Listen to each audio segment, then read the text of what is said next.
Greetings from Stanford University. I'm Bill Barnett, professor at the Stanford Doerr School of Sustainability and the Stanford Graduate School of Business. And I have here on the podcast today Professor Krish Seetah and Professor Fiorenza Micheli, both from the Stanford Doerr School of Sustainability. Krish, Fio, thanks so much for coming on the podcast. Thank you for having us. Wonderful to be with you, Bill. Thank you. And you, Fio. Absolutely. And thanks to both of you for running our conference here at Stanford on cultural resources and environmental sustainability. And what an interesting topic, cutting across disciplines, dealing with phenomena. For our listeners, maybe each of you could give a bit of an overview of what this was all about. This was a chance for Fio and I to bring various aspects of culture specifically, but taking a very different perspective on how we might, as colleagues who work with oceans and across social sciences as well, how we might contribute to sustainability and the bigger challenges of sustainability, but from a very different lens to how we've traditionally approached it, utilizing science and approaches that we are focused on in terms of ecology. So here we were really thinking about the resources that people use to build resilience in local communities. We were wondering how we might bring together new ways of research that combined sciences and cultural heritage research, but also thinking about people's culture specifically, whether approached from religion, anthropology, heritage, and how that might all fit within a sustainability mandate. You know, I'm intrigued by that. And Fio, before we turn to you, I'd like, Krish, could you give an example to flesh out what it is you're getting at with that? I'll give you one example, actually, which is recently we're very fortunate to have this be, Fio and I are jointly involved in this project. We looked at the ecology of shipwrecks, which the Doerr School very kindly picked up as one of their Discovery Grant projects. And then again, a relationship Fio and I have with Stanford Robotics, they picked up the project as well, and it's become their flagship project. But basically, we take something that we always think of as historically an artifact of culture, the shipwreck, and we are starting to look at it from the perspective of its ecological impact, not only within the context of the regions around the shipwrecks, but when you think about how many they are in the oceans, whether they represent a much broader impact on our oceans, whether it's to do with ecological change, pollution effect, changes in nutrition flow, et cetera, impacts on coral. So something that we've really considered as heritage also has a very strong ecological value. And we're trying to tease out the details by bringing two lines of evidence together. Wow, that's fascinating. Fio, what are your reactions? So the conference was really responding to the recognition that achieving sustainability requires bringing human dimensions and different approaches. So really an interdisciplinary lens that brings together culture, social sciences, human dimension, history. So the participants in the conference represented different backgrounds, different geographies. There were scientists, there were NGO representatives, there was a delegation from Chagos Archipelago, community representatives, and the focus was strongly interdisciplinary, with the goal of understanding how to reconcile and integrate the human dimension and the consideration of the natural environment, of biodiversity, of sustainability, of resources together. I see. If I could, let me ask you a question about that, Fio. That particular archipelago. Could you talk about that? I think a lot of our listeners might not be familiar with it. The Chagos Archipelago is found in the Central Indian Ocean, and it's home to this amazing biodiversity. Beautiful coral reefs, populations of tunas and sharks and manta rays. So it's biologically has really high significance, but also historically and culturally. Residents were, and the history as well, residents were removed forcibly in the 1960s. And the the leader of the refugee group, Olivier Bancourt, participated in the conference, as well as other members of the group. And as part of the conference, there was the launch of Olivier Bancourt's book, which is called A Cry for Freedom, that presents this history. I think more broadly, one of the themes was the importance of people in marine spaces as stewards of their environment, and the importance of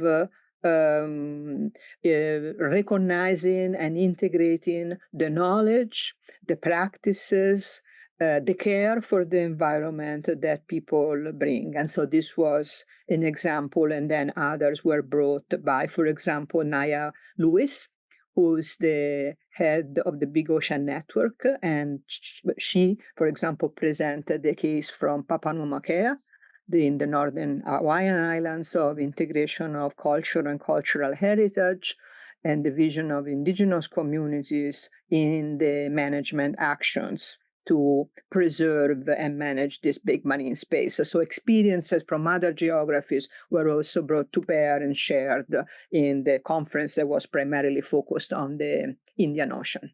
Oh, that's fascinating. We were very lucky, actually, as part of this workshop. You mentioned the Chagos Archipelago and its history is a contested space. There is an ongoing negotiation between the government of Mauritius, the government of the UK, and the US, in fact, have all been involved. And over the last 50 years, there's been a sovereignty process going on. Recently, we were very, very lucky to have representation and observers from the Mauritian government and also representatives from the Zoological Society of London, helping us, as well as representative from the UN, the former ambassador for Mauritius. So we've had people be engaged in this process very much to emphasize the needs for, as Fio said, the human dimensions, bringing the traditional ecological knowledge and the context of the Chagosian people to bear on this region. So regionally, our focus for the workshop was the Chagos Archipelago, as Fio mentioned. But ultimately, it remains a complicated situation, and it's going to be sensitive. It's going to take some time to resolve. But ultimately, I think it's really significant that cultural features, cultural dimensions are now on the table. The context of the Chagosian peoples themselves are part of this process. And I think that really says a lot about where we are in the world today and how we think about people being involved in these regions, in preservation of ecology, and of course, the integration of culture itself into the broader mandates of local resilience, climate impact, and also sustainability. And a theme throughout the conference that is relevant to what Krish was just talking about refer to the approaches that are used, and particularly the importance of partnerships.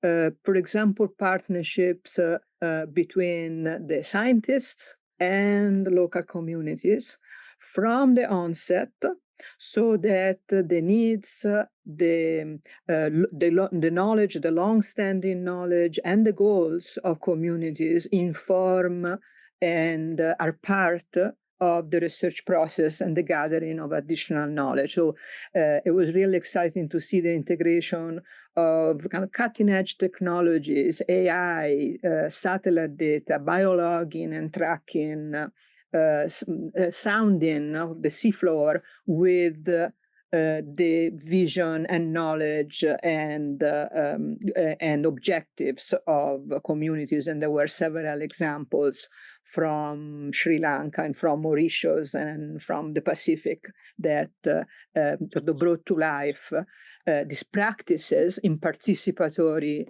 research. You know, I'm intrigued by this, and I know a lot of people are, Krish and Fio, because we talk about traditional ecological knowledge. And of course, we understand we have scientific knowledge, and of course, we have Western scientific approaches. Fio, you mentioned there's some examples. I'm really intrigued. what happens when different ways of arriving at knowledge come together? One of the themes that were discussed and presented is how the integration of these different knowledge systems informs the questions, really helps identify what are the important questions, reframes them, also enriches them by providing the context and this long-term view of the change in natural systems and human systems in the regions that precedes, for example, the onset of the Western scientific data gathering programs that exist. So it expands in times, in depth, across different dimensions, the knowledge. And then the other incredibly important aspect relates to the application of how knowledge is used for environmental stewardship, to support local livelihoods and local economies. And so without that participation, knowledge often remains siloed, exists in a vacuum, and really doesn't reach the pathways to transformative changes that then are needed to sustainability. So going back to the motivation of the conference, the ambition, the intention, it's really to bring human dimension, cultural heritage into sustainability science and practice. I actually maybe just add one other example to that, Fio, was Dimitris Zaglatis' work, where basically he uses very, very sophisticated scientific approaches to gather evidence from the human body whilst people are experiencing what we would define as religious or cultural interactions within a community, how their body reacts when they are under conditions of stress, how they react within the context of a sacred space, really thinking about how we could use the human experience to be protective of the natural world and natural environment. And I think underlying everything that you've said, Fio, I would just add, that context of interdisciplinarity was so strong, was such a strong thread. And it wasn't just an interdisciplinarity within scientific or academic discourse. We were very fortunate to be co-sponsored by the Woods Institute, where basically it was Chatham House rules. So I won't go into details, of course, for privacy, but we had what the Woods Institute calls an uncommon dialogue. So really an opportunity for all of these groups to discuss. So again, one of the benefits of hosting such an event at Stanford, where we could actually discuss across quite complex topics that bridge the science, that bridge the cultural heritage aspect, that bridge the ongoing geopolitical context, and really be able to understand in the future, not in a predictive way, not in a how do we apply these scientific tools, but more in a way of how do we bring about change, whether it's through policy, interactions at local community level, engagement of science, engagement of more broadly the academic disciplines that we could bring to bear. How do we actually collectively work together in this region, but also as a model for other regions that are maybe facing similar contexts? And certainly when it comes to one of the key features of this area, it has one of the largest no-take marine protected areas on the planet, if not the largest. How do you manage that kind of space? How do you keep the cultural context of the people who draw a livelihood or who are involved in that space? How do you keep their desires, their context, their knowledge at the forefront of what you do without losing sight of the fact that science is the way that we inform policy? And of course, science is critical for us to develop knowledge. This is absolutely fascinating. And maybe just to add to this, to this particular point, it was highlighted how people are often stewards of their environment, and so often we think of pristine, isolated, remote places as those that are most healthy environmentally. But in fact, many places thrive because there are people who are and have been stewards of those places for a very long time. So examples, again, not from the Hawaiian Island and other locations also across the Indian Ocean really brought this to life. And this was a theme across the conference. One point of that was that the challenge here is that there is this naval base, Diego Garcia, that's part of this archipelago. We won't necessarily go into the topics and the details of it, but obviously it's a context we need to be aware of. And how do we bring all of these facets together when it comes to stewardship and when it comes to thinking in the long term, the biodiversity and conservation facets of this? It reflects on the modern world in a very specific and really powerful, insightful way. This just is incredible. We often hear about silos and disciplines, and then we also hear about ivory towers, and you have broken down both of those kinds of walls here, looking at very different approaches to science, social science, humanities, touching everything then in the world, from ecological issues and changes to social and economic development to geopolitics and the military. My goodness. Thank you so much, Professor Fiorenza Micheli, Professor Krish Seetah, and thank you, our audience at home from Stanford University. Until next time. The Stanford Initiative on Business and Environmental Sustainability podcast series is sponsored by the Stanford Graduate School of Business and the Stanford Doerr School of Sustainability. Music by Charged Particles. That's Caleb Hutzler, Mike Rock, and John Krosnick.